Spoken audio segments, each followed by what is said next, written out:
coaching hoje num lugar maravilhoso, conhecendo uma pessoa encantadora, uma excelente profissional, que é referência principalmente na área do previdenciário. Nós estamos aqui no escritório da doutora Noemi, que é uma mulher negra, se considera assim e tem uma postura de atuação na carreira jurídica e na sociedade que valoriza a nossa ascendência. Então a gente está aqui hoje conhecendo, Noemi, muito obrigada por nos receber. A nossa ideia é trazer as pessoas para que elas possam contar as suas histórias, as suas vivências, falar um pouquinho sobre o seu dia a dia, falar um pouquinho sobre essa negritude, sobre como é que é ser negro em Santa Maria, como é que ser um advogado negro em Santa Maria, vai fazer com que outras pessoas se sintam empoderadas, com que outras pessoas tenham a quem se espelhar.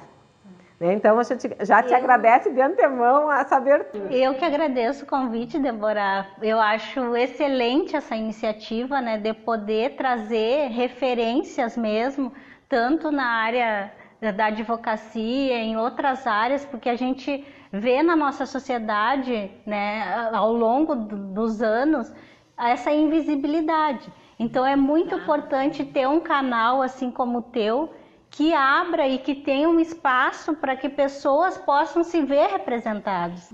Então a representatividade é para isso. Então a gente está aqui conversando contigo e eu gostaria de saber um pouquinho da tua trajetória, Noemi. Família, da universidade e na carreira jurídica. Eu sou filha de mãe e pai negros, né?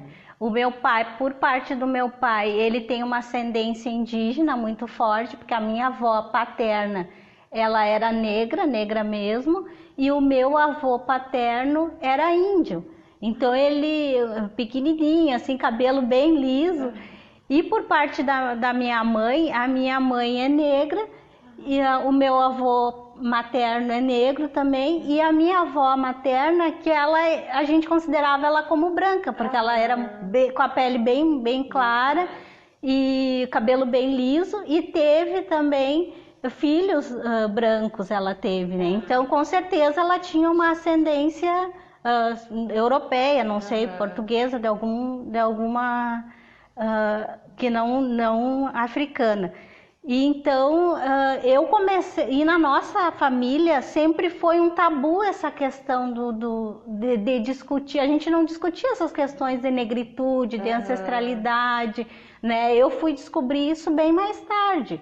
Após, quando eu ingressei na universidade, aí a gente começou a ter contatos, a questão das cotas, que era, né, tinha inclusive uma cadeira sobre políticas sociais e direito, em que a gente se discutia essas questões, e uma vez teve um debate em sala de aula sobre cotas, e aí eu comecei a perceber a importância da gente negro se descobrir como negro.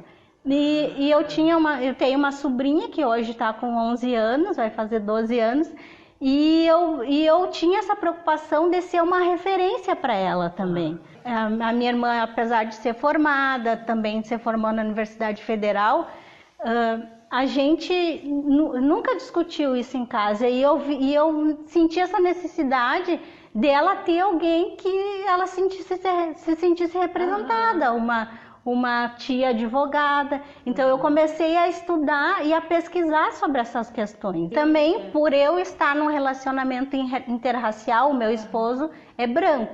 Então várias das questões, e eu no início eu não sabia lidar com isso, porque isso me magoava muito, quando eu escutava uma piadinha racista, né, ou alguma coisa, eu não sabia como lidar, porque aquilo me afetava no íntimo. Às vezes eu ficava triste ou eu chorava, então eu comecei a ver que eu tinha que começar a pesquisar mais, a saber da nossa ancestralidade, a conhecer, né, da onde que a gente veio, e aí comecei a ler, como eu gosto de ler, já gostava no curso de Direito de ler bastante, aí eu comecei a ler.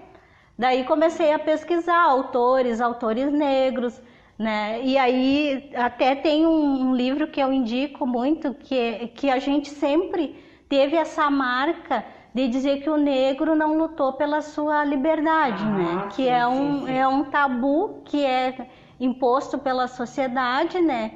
e que dizem que não é verdadeiro.